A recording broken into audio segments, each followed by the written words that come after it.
It's short-lived service because it uses this concept in the lifestyle. This is supposed to be inconspicuously carrying this. I thought there was actually America also carrying. This is an American one. Yeah, this is the peacekeeper right here.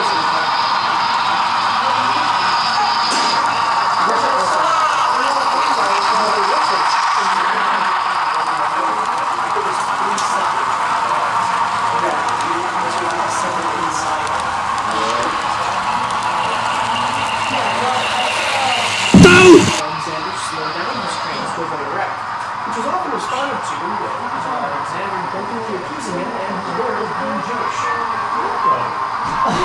Yeah, that's... I got a hiccup thing to do.